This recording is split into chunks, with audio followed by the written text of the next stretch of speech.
नमस्कार साथियों, आप लोग कैसे उम्मीद करते हैं आप लोग अच्छे होंगे। तो स्वागत है आपका अपना यूट्यूब चैनल स्टडी विद नलाल सर में। आज के इस वीडियो में हम बिहार पुलिस के कुछ महत्वपूर्ण जीके बताने वाले हैं, जनरल नॉलेज, जो कि आपको बिहार पुलिस एग्जाम के लिए काफ़ी इंपॉर्टेंट रहेगा। तो इस वीडियो को शुरू से लास्ट तक देखते रहिए।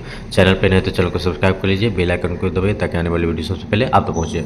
तो चलिए शुरुआत करते हैं। ये बिहार पुलिस के लिए काफ़ी इंपॉर्टेंट क्वेश्चन है, तो आप इसको शुरू से लास्ट तक देखते रहिएगा। क्वेश्चन नंबर फर्स्ट में कहता है कि 1980 के दशक के प्रारंभ में सर्वोच्च न्यायालय ने न्याय तक पहुंच बढ़ाने के लिए कौन सा तंत्र तैयार किया। तो इसका जो सही उत्तर हो जाएगा ऑप्शन जनहित याचिका, ये तैयार किया था। अगला जो क्वेश्चन है, कहता है किसी भी देश में कानून बनाने का अंतिम अधिकार, ठीक है, किसी भी देश में कानून बनाने का जो अंतिम अधिकार है किसके पास होता है। तो इसका उत्तर हो जाएगा संसद, यानी संसद के पास होता है। तीसरा नंबर क्वेश्चन में कह रहा है कि वार्षिक वित्तीय विवरण संसद के दोनों सदनों के समक्ष कौन रखता है। तो इसका उत्तर है वित्तीय मंत्री रखता है। तो काफ़ी इंपॉर्टेंट है, आप लोग याद रखिएगा। अगला जो प्रश्न है, कहता है सर्वोच्च न्यायालय के मौलिक क्षेत्राधिकार में क्या शामिल है। तो सर्वोच्च न्यायालय के मौलिक क्षेत्राधिकार में क्या शामिल है। तो इसका जो उत्तर है वह कहता है कि संघ व राज्यों के बीच तथा राज्यों एवं राज्यों के बीच विवादों का निपटारा करना। अगला जो प्रश्न कहता है सोवा रिगपा क्या है। सोवा रिगपा जो है वो क्या है। तो इसका उत्तर है हिमालय की पारंपरिक चिकित्सा पद्धति है। अगला जो प्रश्न कहता है गोलकीपर के रूप में प्रदर्शन के लिए कौन सा पुस्तक दिया जाता है। तो गोलकीपर के रूप में प्रदर्शन के लिए जो है कौन सा पुरस्कार दिया जाता है। तो इसका सही उत्तर हो जाएगा हॉकी इंडिया बलजीत सिंह पुरस्कार। ठीक है, चलिए अगला प्रश्न देखते हैं। अगला जो प्रश्न है, कहता है सामा चकेवा बिहार का एक त्यौहार है। सामा चकेवा क्या बिहार का एक त्यौहार है। यह त्यौहार किस रिश्ते को समर्पित है। तो इसका उत्तर है भाई और बहन के। अगला जो प्रश्न है, कहता है ताजमहल का वास्तुकार कौन था। तो ताजमहल का जो वास्तुकार था वो कौन था। तो इसका उत्तर है उस्ताद अहमद लाहौरी। अगला जो प्रश्न कहता है बिंबिसार का प्रसिद्ध राजवैद्य जीवक कहाँ का निवासी था। काफ़ी इंपॉर्टेंट क्वेश्चन है। कहता है बिंबिसार का जो प्रसिद्ध वैद्य था जीवक कहाँ का निवासी था। तो इसका उत्तर हो जाएगा राजगिरी का निवासी था। अगला जो प्रश्न है, अगला प्रश्न कह रहा है कि राज्य में विधान परिषद की सदस्य संख्या के विषय में संवैधानिक प्रावधान क्या है। कहता है कि राज्य में विधान परिषद की जो सदस्य संख्या के विषय में संवैधानिक प्रावधान है वह क्या है। तो इसका उत्तर है राज्य की विधानसभा की सदस्य संख्या की 1/3 से अधिक नहीं होगा। अगला प्रश्न कहता है संविधान सभा के चुनाव कब हुए थे। संविधान सभा के जो चुनाव हुए थे वो कब हुए थे। तो इसका उत्तर है जुलाई 1946 में हुए थे। अगला प्रश्न कहता है सर्वोच्च न्यायालय व उच्च न्यायालयों के न्यायाधीशों को पद से कौन हटाता है। इसमें कह रहा है कि सर्वोच्च न्यायालय हो चाहे उच्च न्यायालय हो, इसमें न्यायाधीशों को जो है पद से हटाया जाता है। किसके द्वारा। तो राष्ट्रपति के द्वारा, यदि दोनों सदन द्वारा यह प्रस्ताव पारित हो तब। चलिए अगला प्रश्न देखते हैं। अगला प्रश्न कहता है कि कौन सी गैस पॉप की आवाज़ करते हुए जलती है। कौन सी गैस जो है पॉप की आवाज़ करते हुए जलती है। तो इसका उत्तर हो जाएगा H2, जिसको हम हाइड्रोजन गैस कहते हैं। अगला प्रश्न कहता है अंडे की जो है जर्दी कोलाइड का कौन सा प्रकार है। तो इसका उत्तर हो जाएगा इम्लसन। अगला प्रश्न है आयरन का परमाणु प्रतीक क्या है। आयरन का जो परमाणु प्रतीक है वो क्या है Fe। ठीक है, इसका उत्तर जो है वह Fe है। अगला प्रश्न है जल में ऑक्सीजन परमाणु की संकरण अवस्था क्या है। तो जल में जो ऑक्सीजन परमाणु की संकरण अवस्था है वो है sp3। अगला जो प्रश्न कहता है यूरोप के स्केच रिपोर्टाज के लेखक कौन है। तो इसका उत्तर हो जाएगा राजकुमार। ठीक है, आप लोग रट लीजिएगा, ये काफ़ी इंपॉर्टेंट क्वेश्चन है। अगला प्रश्न है, कह रहा है कि किसने कोशिका में स्थित तरल जैविक पदार्थों को जीवद्रव्य का नाम दिया। किसने कोशिका में स्थित ध्यान देंगे तरल जैविक पदार्थ को जीवद्रव्य का नाम दिया। तो इसका जो सही उत्तर हो जाए, इसका जो उत्तर है वह है जे.ई. पर्कीजे।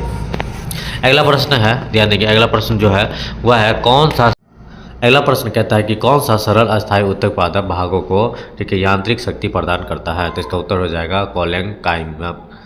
कोलेंकाइमा। ठीक है, चलिए अगला प्रश्न को देखते हैं। अगला जो प्रश्न है, हरी पत्तियाँ भोजन पदार्थ को किस रूप में संग्रहित करती है? हरी पत्तियाँ भोजन पदार्थ को किस रूप में संग्रहित करती है? तो इसका उत्तर हो जाएगा स्टार्च के रूप में।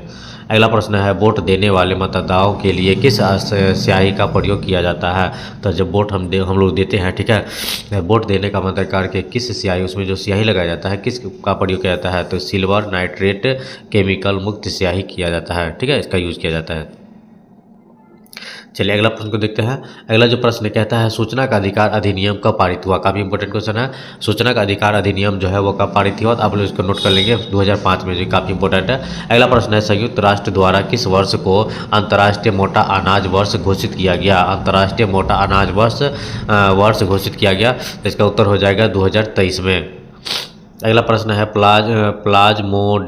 प्लाज्मोडियम में किस प्रकार का जनन होता है? तो बहुविभाजन का होता है, ठीक है, जो काफ़ी इंपॉर्टेंट क्वेश्चन है, बायोलॉजी का है। अगला जो प्रश्न है, कहता है हाइड्रा में मुकुलन की प्रक्रिया संतानों में आनुवांशिक स्थिरता कैसे सुनिश्चित करती हैं? तो इसका उत्तर हो जाएगा, हाइड्रा में मुकुलों का उद्भव समसूत्री विभाजन से होता है। चलिए अगला प्रश्न को देखते हैं। अगला प्रश्न है, कहता है लीची का राष्ट्रीय अनुसंधान केंद्र बिहार के किस जिले में स्थित है? मुजफ्फरपुर, इसका सही उत्तर हो जाएगा। अगला जो प्रश्न है, कहता है कि गुजरात में नवीन कॉप मृदा को किस नाम से जानते हैं? तो इसका उत्तर जाएगा भाटा। अगला प्रश्न है, वह स्थान जहां शुक्राणु का अंडाणु से सामना होता है क्या कहलाता है? तो कहता है डिंब वाहिनी, ठीक है, डिंब वाहिनी। अगला प्रश्न है, ध्यान देंगे, अगला जो प्रश्न कहता है, कौन मानव शरीर का मुख्य समन्वय केंद्र है? तो कौन सा शरीर जो है वो मुख्य समन्वय केंद्र है? तो इसका उत्तर हो जाएगा मस्तिष्क। अगला प्रश्न है, कठोर कैल्शियम कार्बोनेट का बना हुआ कंकाल किसका गुण है? तो इसका उत्तर हो जाएगा इकानोडर्मेटा का। अगला प्रश्न है, कह रहा है कि विद्युत उपकरणों को अधिभारण के कारण लघुपथन से सुरक्षित रखने के लिए सबसे महत्वपूर्ण सुरक्षा विधि क्या है? तो इसका उत्तर जाएगा फ्यूज का उपकरण, ठीक है, या फ्यूज का उपयोग करना। अगला प्रश्न है, कौन सा खनिज मोनाजाइट रेत में मिलता है? तो इसका उत्तर हो जाएगा थोरियम, ठीक है, काफ़ी इंपॉर्टेंट क्वेश्चन है। अगला प्रश्न है, कहता है कि किसमें SCR विष तथा दवाओं को निराविषीकरण करने में महत्वपूर्ण भूमिका निभाते हैं? तो इसका उत्तर है यकृत कोशिकाओं में। अगला प्रश्न कहता है, किस माध्यम से ध्वनि सबसे तेज गति से चलती है? तो इसका हो जाएगा स्टील। अगला प्रश्न है, किस माध्यम ध्वनि सबसे तेज गति से चलता है? तो स्टील। अगला प्रश्न है, कौन सी नदी दक्षिण गंगा के नाम से जानी जाती है? गोदावरी, ठीक है। अगला प्रश्न है, ध्यान देंगे, अगला प्रश्न थोड़ा देखते हैं। अगला प्रश्न कहता है कि बिहार में जब पहली बार राष्ट्रपति शासन लगाया गया उस समय राज्य के राज्यपाल कौन थे? तो इसका उत्तर हो जाएगा नित्यानंदन कानूनगो, ठीक है, कानूनगो। अगला प्रश्न है, पीलीवंगा पुरातत्व स्थल किस भारतीय राज्य में स्थित है? तो राजस्थान में। अगला प्रश्न कहता है कि शेख निजामुद्दीन औलिया की दरगाह कहाँ स्थित है? तो गियासपुर में। तो ये काफ़ी इंपॉर्टेंट क्वेश्चन है। अगला प्रश्न देखेंगे। अगला जो प्रश्न कहता है, इसरो का मानव अंतरिक्ष उड़ान केंद्र किस शहर में स्थित है? तो बेंगलुरु में।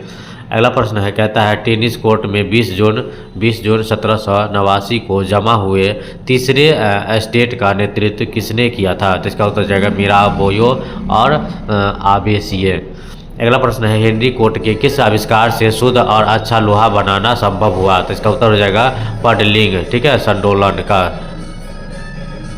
चलिए अगला प्रश्न कहता है कि रविन्द्रनाथ टैगोर ने विभाजन का 16 अक्टूबर 1905 को किस दिवस के रूप में मनाने का आह्वान किया? जिसका सही उत्तर हो जाएगा राखी दिवस, ठीक है। अगला प्रश्न है, किस वर्ष में बिहार को राज्य का दर्जा मिला और पटना राजधानी बनी? 1936 में। काफ़ी इंपॉर्टेंट क्वेश्चन है। अगला प्रश्न देखेंगे। अगला प्रश्न कह रहा है कि जल के अणु में बंध क्या प्रकृति है, इसे क्या कहते हैं? तो इसका उत्तर हो जाएगा हाइड्रोजन आवंधन कहते हैं। चलिए अगला प्रश्न देखते हैं। अगला प्रश्न कह रहा है कि कंप्यूटर में इनपुट, प्रोसेसिंग और आउटपुट डिवाइसों को जोड़ने का कार्य कौन करता है? तो इसका उत्तर हो जाएगा मदरबोर्ड। अगला प्रश्न, conspiracy to oust me from the presidency नामक पुस्तक के लेखक कौन है? तो इसका उत्तर हो जाएगा गोटबाया राजपक्षे। अगला प्रश्न है, कौन सी मिसाइल एंटी टैंक मिसाइल है? तो इसका हो जाएगा नाग। ये काफ़ी इंपॉर्टेंट क्वेश्चन सब था। वीडियो अच्छा लगे तो वीडियो को लाइक कर दीजिए, दोस्तों भी शेयर कीजिए। धन्यवाद।